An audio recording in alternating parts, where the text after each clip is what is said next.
والصلاة وأتم التسليم وعلى آله وأصحابه أجمعين. أشهد أن لا إله إلا الله وحده لا شريك له وأشهد أن محمدا عبده ورسوله. اللهم صل على محمد وعلى آله محمد كما صليت على إبراهيم وعلى آله إبراهيم. اللهم بارك على محمد وعلى آل محمد كما باركت على إبراهيم وعلى آله إبراهيم في العالمين إنك حميد مجيد. أما بعد، فنحمد الله سبحانه وتعالى ونشكره سبحانه وتعالى على أنه هدانا إلى دين الحق ليظهره على الدين كله وكفى بالله شهيدا. We praise Allah, the Almighty, and we show gratitude to Him because He is the one that guided us to the religion of truth. And He has promised that that way of life will be prevalent, prevailing, showing, triumphant, that which conquers all of the other ways, influences all of the other ways, shines over all of the ways, even though the disbelievers, the pagans, those who oppose Allah and His Messenger, sallallahu alaihi wasallam, even though they hate it. This is the second day of the seminar on the subject matter of trials and tribulations, taken from the famous book of Imam Shaikh al-Islam, Amir al-Mu'mineen al-Hadith, leader and the triumphant scholar of Hadith of his time and all times, Imam Bukhari, radiyallahu ta'ala anhu, wa rahimahullahu ta'ala. May Allah be pleased with him and shower His mercy upon him. Ameen. In the book Kitab al-Fitan, we said Kitabu means something compiled, and whatever comes, the second word is the subject matter in general. So Kitabu, the book that's going to be presenting issues of fitna, fitan, plural, trials, fitna, a trial. And then the Shaykh, he put Bawwaba, Bab Kada, Bab Hakada, Bab Kada, Bawwaba. Bawwaba means you put subtitles. You say, we're going to talk about this house. Let's Kitab al-Buyur, Kitab al-Astaghfirullah, Kitab al-Nam al-Buyut, Kitab Buyut, plural for houses. Bait, singular, Buyut is houses. Then you say Bab, the first thing you're going to discuss, the size of the house. So the first chapter will be Bab al-Maqas al-Bait, the size of the house. Then the second thing, Bab Ghurfat al-Bait, how many rooms in the house are like this. And so Kitab al-Fitan, everything he's going to talk about is in the category. And the first thing he brought was the Bab Lahur al-Fitan, Lahur. When something becomes not only visible to see, but also abundantly, that thing. So that was the chapter that we started, and it has a lot of things in it. From it is the hadith we mentioned yesterday. Hadith, where the Prophet said, Taqarabu zaman, Taqarabu as-zaman. And yesterday we didn't give a lot of detail. It said Taqarabu, some scholars said times will be equal, like night and day will be equal. Others said Taqarabu zaman has to do with the seasons. Prophet also after he said, Taqarrub zaman, times will be similar, times would be the same, times would be filled with things of tribulation close to the day of judgment. He said that a person, that their actions would be short. Their actions would be short. People will have shortcomings in their actions like never before.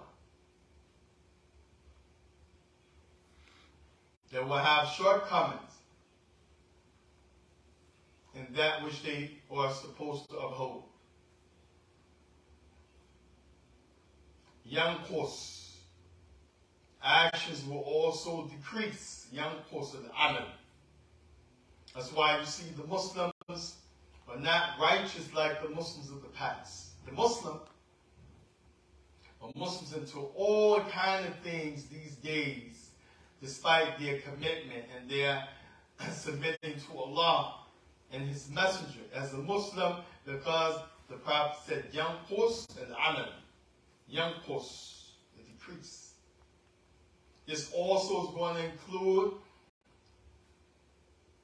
how infrequently Muslims pray. This is young course of the amal. The actions decrease. Also has to do with قِلَّةُ النَّاسِ مَسَاجِدِهِمْ, the great diminishing number of people attending the masjid. All of this is young course and amal, that the actions of the believers will decrease. SubhanAllah. يُوقَدْ شُحْ, people will be self-conceited and stingy all the way around. People won't care about one another. People will be very, very possessive. People won't give that which they should give in order to make a difference.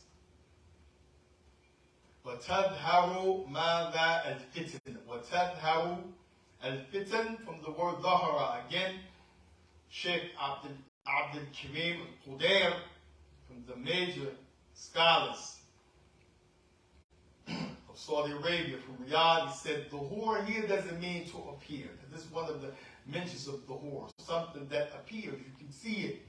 He said, Dhuhur al-Fitn here means kufr, and it will become a lot. So it shows you words are used in Arabic that have a underlying meaning. You're going to see it, but here it means you're going to see it in abundance.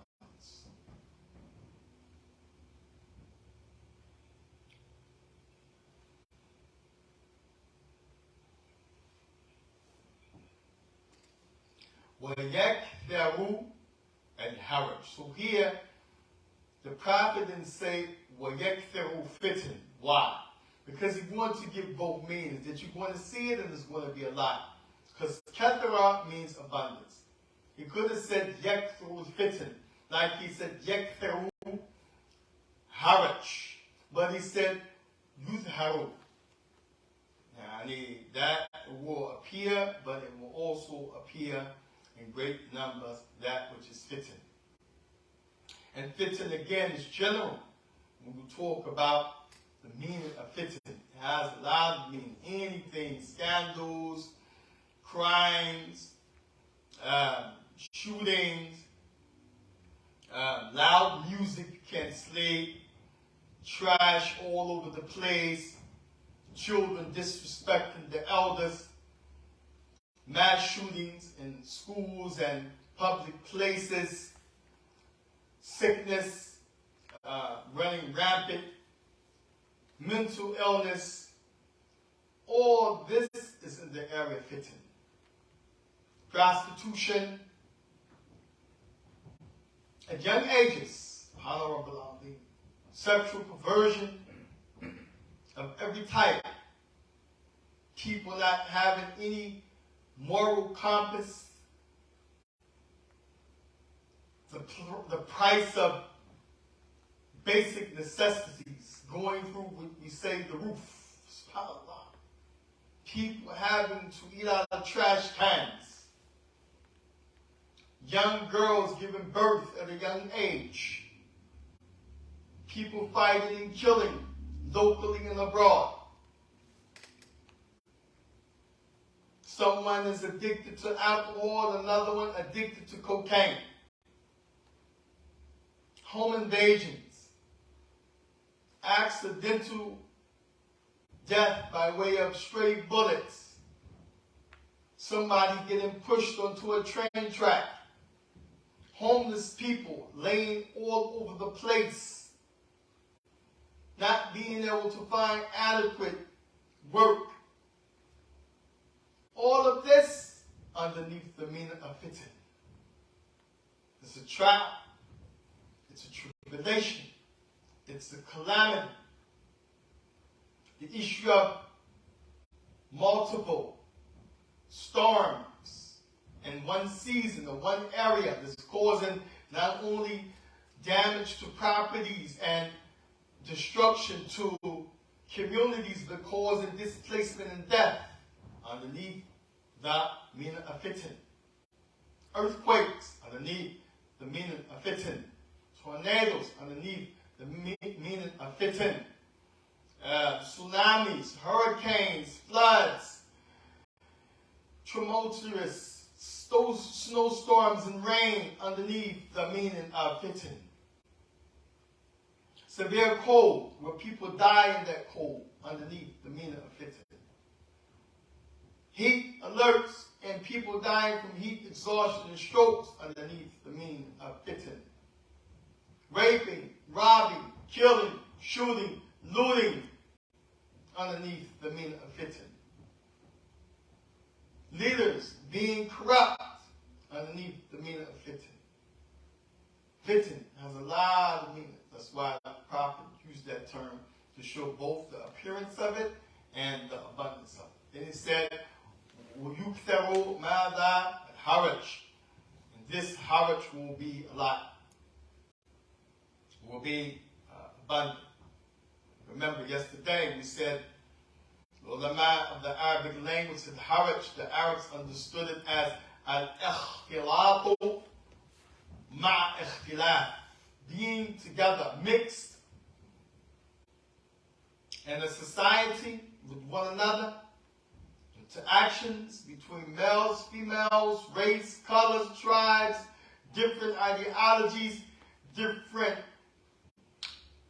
classes, socially and economically, while we were having problems. And then the Prophet said, qatl, qatl, killing, killing, and some scholars say because that type of issue will lead to killing. No.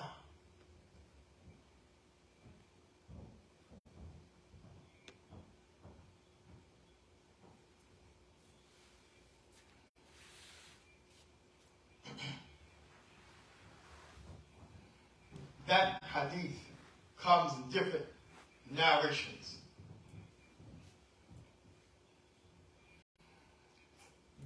The main companion is narrating this, Abu Hurairah. And then you have Abu Musa. Abu Musa al-Ash'ari. Abu Musa al-Ash'ari was from the great companions of the Prophet, who was one of the scholars of Al-Quran. One of the people that the Prophet walked upon. He didn't know the Prophet was there. He entered the masjid and Abu Musa was reading the Quran. And the Prophet ﷺ, although he had the revelation sent to him, although he had a very beautiful voice, no one had a voice as relaxing and beautiful than the Prophet with regards to recitation. When he walked in and heard Abu Musa al-Ash'ari reading, he stopped to just listen. So Abu Musa had a beautiful voice. He If you know anything about the people from Yemen, Ahl Yemen, have some beautiful voices, subhanAllah. When they read that book, Allahu Akbar, subhanAllah. Abu Musa was from the people of Yemen. So the Prophet is listening, and then Abu Musa, he looks up and he knows and he stops.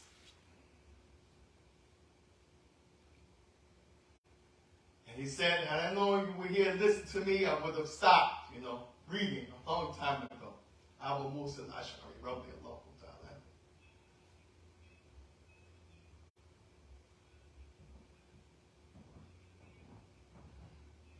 Abu Musa, he mentioned that the Prophet sallallahu alayhi wa sallam, he said, Inna bayna yadayya as-sa'a. He said, there are hours coming.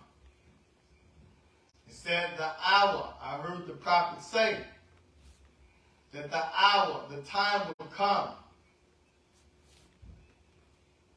Inna bayna yadayya as-sa'a. Verily, there's a time. Sa'a here has a lot of meaning. Sa'a. Sa'a. Sa'a can mean time in general. It can mean time as hour. Like you say, kam sa'a. What time is it? Person says, sa'a sabi'u. It's 7 o'clock. Also, sa'a can mean a particular time to do something. Like you said, that's not proper to do that now. Let's do that tomorrow. It's getting late. Sa'a is used like that as well. Sa'a has to also do with the time this before the day of judgment. So the Prophet Abu Musa said, the Prophet said, Inna bayna yadayya sa'a. Indeed, the hour, the time will come. Ayam is days. Yanzilu fihi al-jahl. That ignorance will descend. Ignorance will come down upon the people. Yanzilu. Yani fihi al-jahl. Ignorance will come and be something prevalent upon the people. وَيَغْفِرُ فِيهِ الْعِلْمِ. And the knowledge will be taken away. وَيَكْثَرُ فِيهِ وَيَكْثَرُ فِيهَا. And that those days, what will be abundant is haraj, this killing. Prophet mentioned this in this narration about Musa. And he said that haraju qatl. And here haraju means qatl, killing.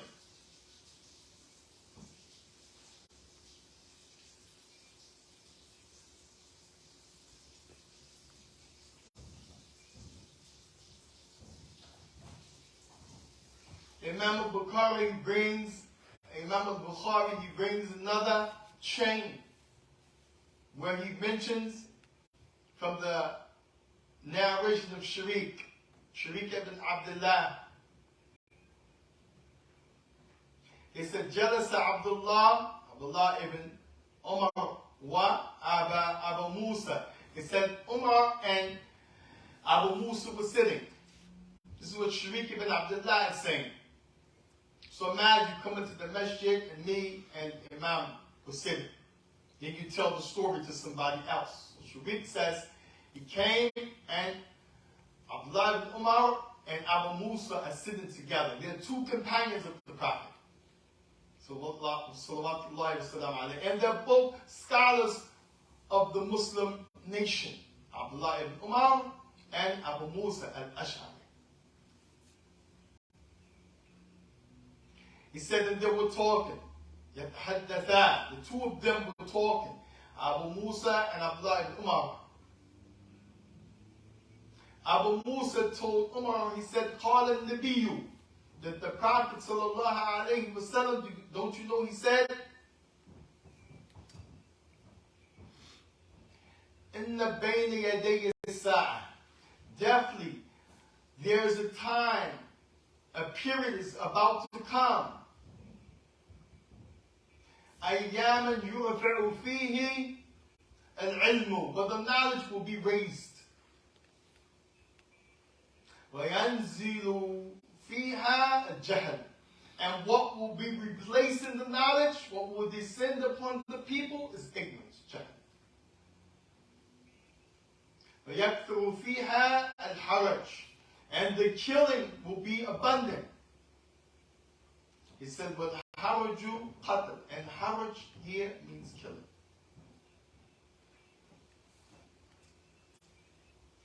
He said, حدثنا قتيبة قال حدثنا جرير. This is the Imam Bukhari, pulling another chain to the same subject matter. And A'mash هو سليمان ibn Marwan. Sulaiman ibn Marwan. But he had the nickname A'mash. A'mash means, you know, when you go to sleep and you wake up and they said, you have sleep in your eyes. Some people call it boogers in your eyes. That in Arabic is A'mash. A'mash, radiallahu ta'ala anhu, he's from the Tabi'in. Those who met the companions, studied from the companions, accepted Islam on their hands, but didn't meet the Prophet. A'mash is from those people. He was blind and a scholar from amongst the people of Quran and Hadith. A'mash. His name, Sulaiman ibn Marwan. Now, A'mash. So Jarir narrated from A'mash that Abi Wa'il said. He said, Inni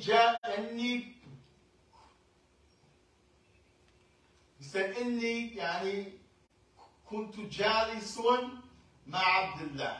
He said, I was sitting down with Ibn Umar.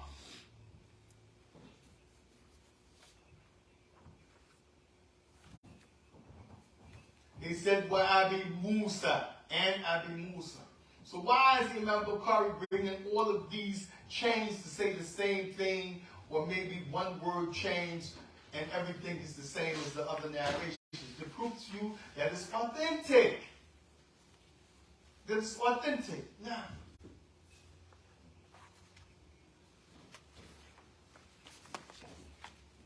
he says, Sami'tu Nabi. I heard the message. So if he says, Qala Nabi, the Prophet said. If he says, Sami'tu Nabi, I heard the Prophet say, then you know this is an indication that, number one, it's something that's not fabricated, because he said the Prophet said it. No companions will rely on the Prophet. That's a fitna. And people, a problem, a sickness, people lie on the Prophet. And if he says, Sami'tu Nabiyya, I heard the Prophet, then you know he heard it directly from him and not through somebody else. As you can hear something through somebody else, or you can hear it directly.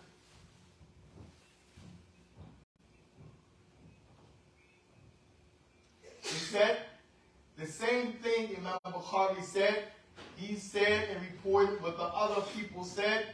He said, but the Prophet also said, Haraj, Qatalu fi lugati Habashiyya. And the language of the people of Ethiopia, Haraj means killing.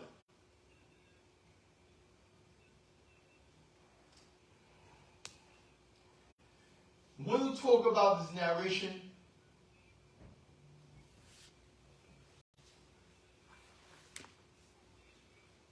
this is very important that the Imam Bukhari brings these different narrations, different chains with the same wording over and over again. He could have just brought one chain and those things that's a problem, a trial, and went to the next thing, the next subject. While I'm talking to you, I'm listening to the Shaikh read the chain and the actual wording of the hadith. Right now, I'm listening. He's quoting over and over and over and over again like a song. That's how important this topic is. We take it lightly. Abdullah ibn Mas'ud, also Abdullah ibn Mas'ud. Abdullah ibn Mas'ud, another companion of the Prophet. Another from the scholars of the companions. One who said that he was with the prophet when at least 70 surah was revealed. 70, 70 surah of the Quran was revealed. And he knows the meaning, he knows the recitation, he knows the reason each ayah in the surah came about, as the Quran is revealed based on needs and incidents. Something happens, it needs to be corrected, Allah sends a sentence, 2 sentences, 3 sentences to the prophet. Something happens, they deceive the prophet, he didn't know it, Allah reveals their deceit. That's another verse, another ayah that came down. Someone is plotting to do something evil, Allah reveals it to the prophet. The prophet asks a person of knowledge base, like a Jew, who he knows a scholar of the Jew something. That person pretends he doesn't know. He pretends it's not in their book, the Torah. Or he tells the prophet a lie. Allah reveals it to the prophet, and he goes back and he tells him what your Lord has revealed. The hypocrites, those who outwardly show their Islam, meaning they say Shahada, they pray, they fast, they're amongst you. As far as we know, he's a Muslim. But when he leaves you, he goes with those people whom he's with. They're in the opposition. When he leaves you, he goes with those people who want to tarnish the Islam. And he says, you know, I'm not really with them, I'm with you guys. He's infiltrated. This happened at the time of the prophet. Then Allah reveals to the prophet who these people are. So we talk about those surah. Surah is the large amount of something, like you said, Surah Al-Baqarah. So everything that's in that category of that section of Quran is called surah. You have Surah Al-Ali Imran. Everything underneath that whole subject matter is called surah. We have Surah Al-Ma'da Al-Fatiha. 7. If you take 3 ayah, that's not the whole. If you take 5, you still have 2 left. If you take all 7, that's the whole surah. So they say in English surah, which I didn't like these terms,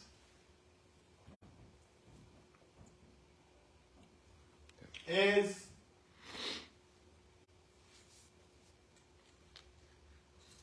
like a chapter.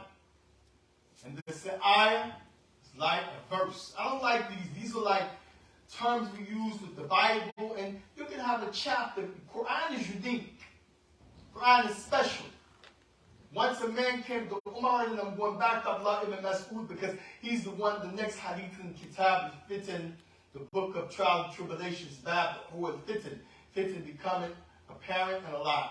But I detour in a little bit because we're talking about how he, Abdullah ibn Mas'ud, was with the Prophet when 70 surah of the Quran was revealed. That's a lot. That's a lot. That's a lot. That's more than half the Quran. 70 surah. SubhanAllah. Abdullah Mas'ud.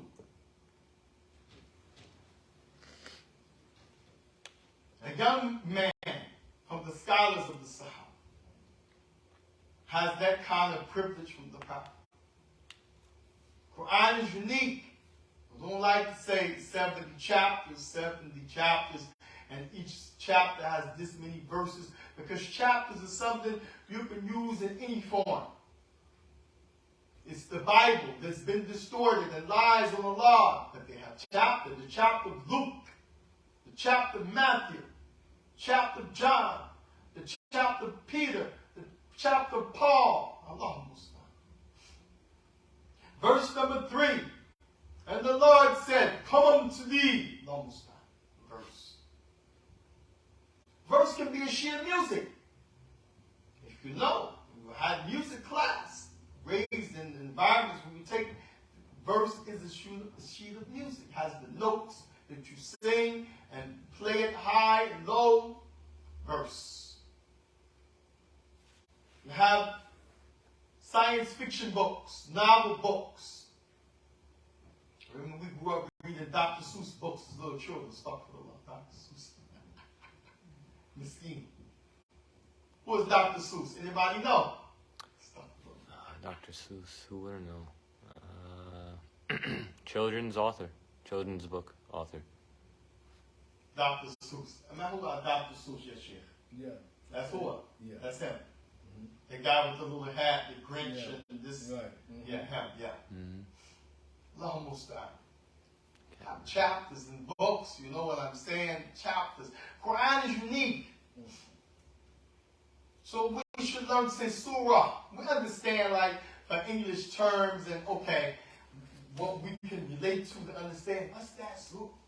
But we should be walking around saying surah is chapter. If we can say surah, should be walking around saying ayah is verse, if we can say ayah. Just like we should be walking around saying God or G/D if we can say Allah. Why? Because this is uniqueness. Our deen is unique. Quran is unique. Once a man, he asked Umar ibn al-Khattab, radiallahu ta'ala anhu, he wanted to compare the Injil. Now, mind you, Injil back then was tainted like Injil today. Muslims try to argue and say, well, the Christians today are not like those before, and the Bible today, that's some shame. They were straight then, they're straight now. Don't let interfaith fool you. They were the same. That's why when Umar was sitting, reading a copy of the Torah, because the Jews were in Al-Medina, with the Prophet, many tribes of them. The Prophet Uthman ibn Affan, radiallahu ta'ala anhuma. Uthman and Umaru. Umaru is with the Torah, and Abdullah. Umaru is reading the Torah, and Uthman, pardon me, is with the Messenger of Allah. They walk upon Umar, as Umar was one of the Arabs that can read and write. He had that skill. So the Prophet asked him, he said, what are you reading, Umaru? He said, I'm reading a copy of the Torah. What do you think Uthman and the Prophet did after that? He said, no problem. Let me see it. Oh, wow. You reading that? That's good. What do you think he said? Prophet didn't say nothing in the beginning. But his face changed. Uthman said to Umaru, put that down. Can't you see the face, the displeasure on the face of the Messenger of Allah? Then Umar realized, looked at the Messenger, he put it down. And then the Prophet said, yeah, Umaru, lo should, if, kana, past tense was. Lo kana Musa hayyan, if Musa was alive, laqad taba'tani, he would have to follow me. He would have to follow me. Although he's the prophet and messenger, and that's the book that was revealed to him, that the people tried to change. He was here, he wouldn't be reading that. He would be following the Quran that was revealed to me. Put that thing down. What to show you. Later on, in that same life of that person, Umar, somebody came to him with a copy of the Torah. They wanted to compare it to the Bible. Umar became upset. But he had the experience with the prophet. He got corrected in this issue. So he knew nothing could be compared to the Quran. People say, well, that's revelation, ain't it? And that's revelation, ain't it? Well, all of them from God. All of them sent from the heavens, from Allah. No. One of them changed. One of them altered. The other not. The authorization to change the prior books, although they were all sent by Allah, changed. And He allowed man to either protect it or change it. They failed. Now when He sends the Quran, by default, Allah makes sure, for our benefit, for our guidance, for us to have a pure way of life, that He made it upon himself, Allah Azza wa Jal, that he will protect the Quran. Nobody will be able to change it. And part of that is why he sent it in the Arabic language. Look at the wisdom of Allah. That's him being al-Hakim, having the deep knowledge underneath why to do something, and al-Alim, knowing all of the reasons why. Arabic is the language that's such you can alter it very easy, but very hard to maintain the authentic meaning when you change it. Therefore, Quran by default, the way Allah sent it down in the Arabic language, is protected by Him. One of the ways, because of the language that He sent it in. Umar became so upset with that man, he said he took some date palm branches and started hitting the man upside his head. Because he said, you know, the similarity to this is like the Quran, like what's the difference? This is the same, right? I'm going to bust him in the head. Because that man, he knew better, but he wanted to put what? Fitna, doubt in the hearts of the people. The same thing. When Imam Malik was sitting in the masjid teaching people in Al-Medina, عقيدة المسلمين في ذلك الحين كان معروف. The belief of the Muslims during that time was known, solid, thabit, marabul, tied and sold into their hearts. The man, he said in the class of Imam Malik, while people understood, he said, كيف استوى? How did Allah arise? Because Imam Malik quoted the ayah, he said, Ar-Rahman ala al-arshi istawa. Rahman rose above his throne. Meaning Allah, Ar-Rahman, the one who has all the mercy. The man, he raised his hand and said, كيف استوى? How did Allah do that? Imam Malik became upset. He said that istawa ma'loom. Allah rising above his throne is a known factor. Why? Because it's mentioned at least 1,000, without exaggeration, at least 1,000 different ways in the Quran, Allah mentions this fact that he rose above his throne. Different ayah, different surah, different expressions, different ways Allah mentions this. Unrefutable in the Quran.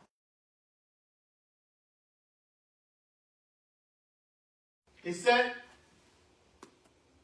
with kayf and majhul. But how? He didn't reveal that to us. He knows how, but we don't know. When Iman will be he wajib. And believing that Allah rose, that's it. We have to believe. It's compulsory. وَالسُّؤَالُ عَنْهَا بِدْعَةٌ. And asking about it is an innovation. Then he said, throw that man out of the masjid. They picked him up and threw him out of the masjid. SubhanAllah. Physically. Today somebody does Allah Mustan, kufr, shirk, lie on Allah, curse Allah, defame Allah, cause all kind of fitna, come in the masjid. The Prophet told a person, get out of the masjid, don't come near the masjid with garlic. Today they come worse. Bag of reefer smell like a darn skunk. He said, the masjid reported.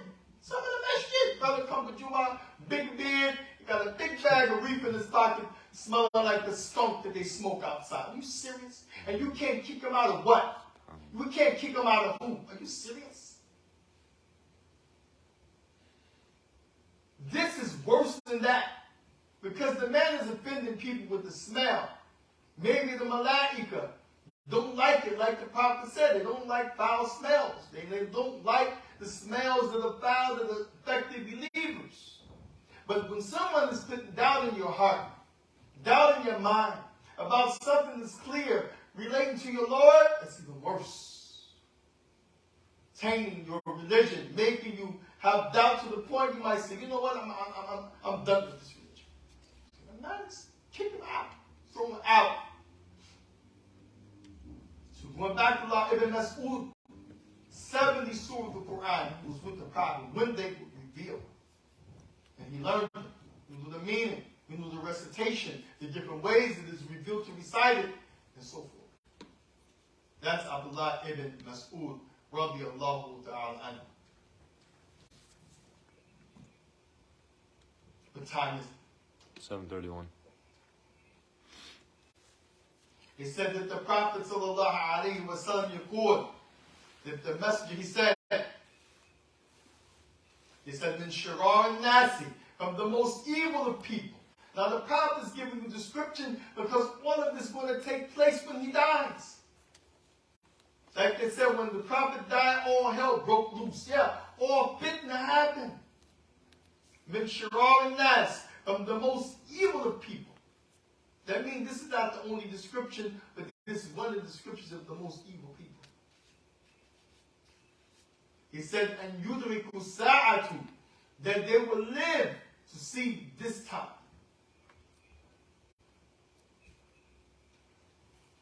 They will live to see this time. That the Prophet ﷺ is referring to those different things. Whoever lives to witness those, they're going to be from the most evilest people, those people that the Prophet mentioned in the prior narrations. The one who, again, he has decrease in his actions. These are from the most evil of people. Decreasing in the act, tanqus al-amal. And we say, how could he do that? He's a Muslim. But look what Abdullah ibn Mas'ud said at the end. The Prophet said, whoever lives to see these descriptions, they're going to live to see the most evil of people. SubhanAllah. May Allah protect us. Amen.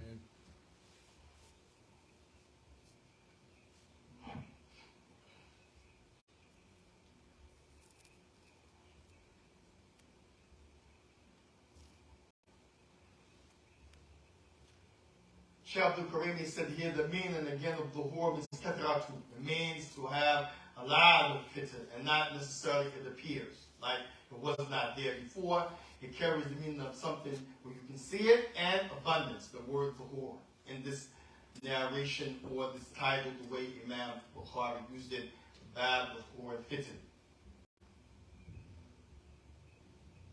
He said because if we say that which Imam Bukhari intended, that the horror means something is abundant and not that it just appeared.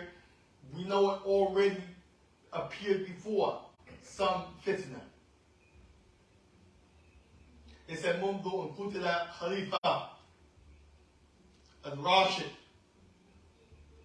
He said, when they killed Khalifa al-Rashid, he's referring to Umar ibn al-Khattab. He said, Bal he said, rather, they broke the door. SubhanAllah. لقتل عمر رضي الله تعالى عنه. So not only we can't say this, fitna appeared, this is, we're in the time, now, you're seeing fitna. No, you're seeing fitna, but it didn't just appear like people say, for example, it used to be safe, now it's very bad. But some people say, well, no, it was never, safe. It's just everybody sees it now because of cameras. And that's true. But the fitna didn't just start now. This been happening a long time ago. It's just more public now again because people have cameras and, everybody's sending their video and you have a way to see it online. So it looks like, wow, this country became like this or that area became like that. But in reality, some of the stuff already has been here. It just became more in the eyes of the people because you can see it. That's the meaning of dhuhur. You can see it, but also abundant. Nobody can debate how many murders last year in Philadelphia, how many murders last year in Chi-Town, they call Chi-Rock, how many murders last year in Detroit, Michigan, how many murders last year in Memphis, Tennessee, how many murders last year, and the place you always like to be at the top, St. Louis. Astaghfirullah. You got to do is go and search Forbes report, FBI report, most dangerous cities, this, that, fitna. It's there. But it didn't just start. But it's more apparent because of the internet. So that's what Shaikh is saying about the statement before the fitna. Doesn't mean it just started. No, the fitna, and here the Shaikh is talking about fitna primarily meaning all of those things that were mentioned. Somebody's actions being short. somebody being from amongst those who are spreading ignorance. The fact that ignorance will be a lot and knowledge will lessen. The fact that somebody will be stingy and self-centered. And the fact that somebody will have a lot of calamities that they witness, and somebody also doing a lot of killing. He's primarily talking about between the Muslims. Because the Muslims are not supposed to do this at all, but moreover between one another. Our religion has a sacredness to it that should prevent that between one another. But because it's one of the signs that the prophet is mentioning, that you know the day of judgment is coming, then you're going to see this. You're going to see it in abundance.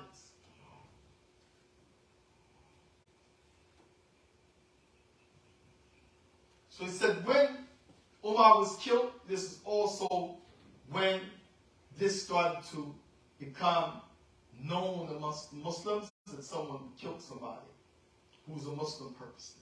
And you also call the death of Umar Ukkasha al-Bab, because when Umar was alive, they called him the door, meaning like he was the one that was keeping the safety between the Muslims. Nobody would kill one another because of the respect, the piety, and how Umar would have dealt with them if they killed the Muslims. Allah gave him that ability, gave him that type of reputation, gave him that type of justice with regards to leadership. But once they removed him, once they killed him, then they started to instigate to the point the Muslims would kill one another. So they call Umar Ukkasha al-Bab. لما يعني ماذا قتل عمر قصر الباب. So when they killed Umar, then this was when they broke the door of safety between the Muslims. Shaikh.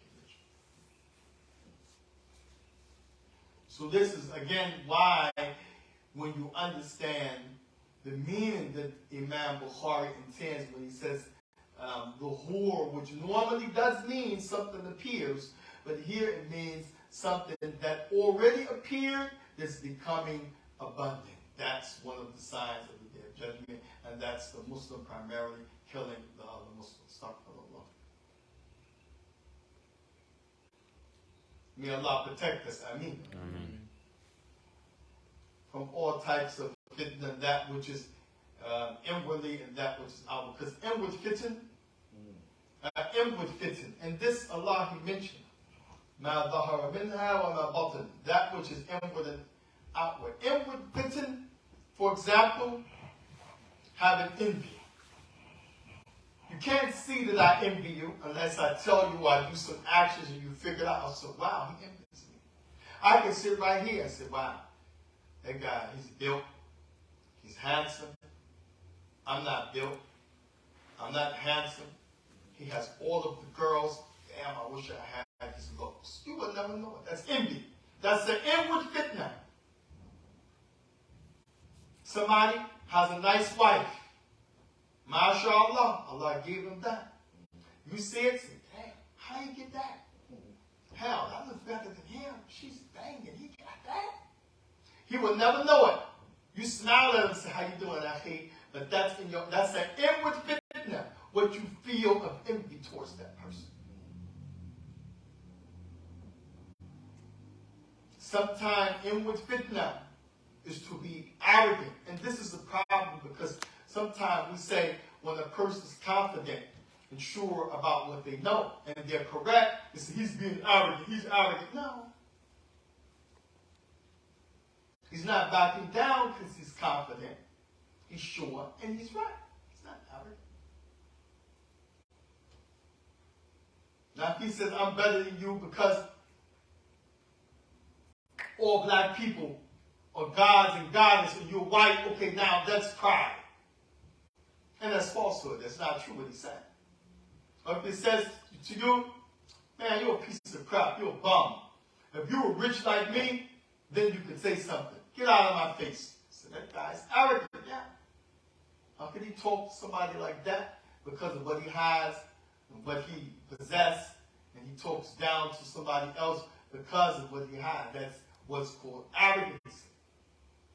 That's the inward type of trial and tribulation. Until you display it, nobody will know. So here, we ask the Lord to protect us from the inward test and fitna that's inside, that nobody knows except Him, subhanahu wa ta'ala, and the outward. Like again, in the society, you go somewhere and you have no idea somebody's just going to start shooting. That's fitna.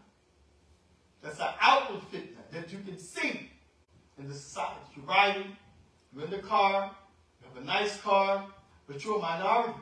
You have a nice car, but you're black. You have a nice car, but you're Puerto Rican or Spanish or Mexican.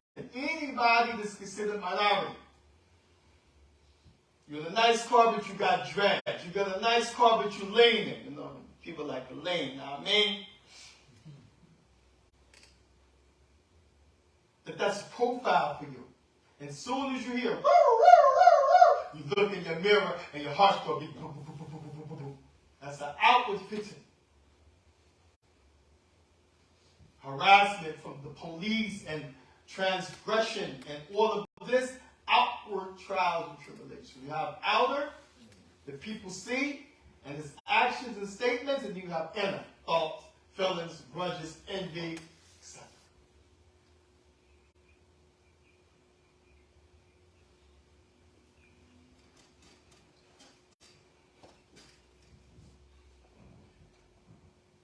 What time is it?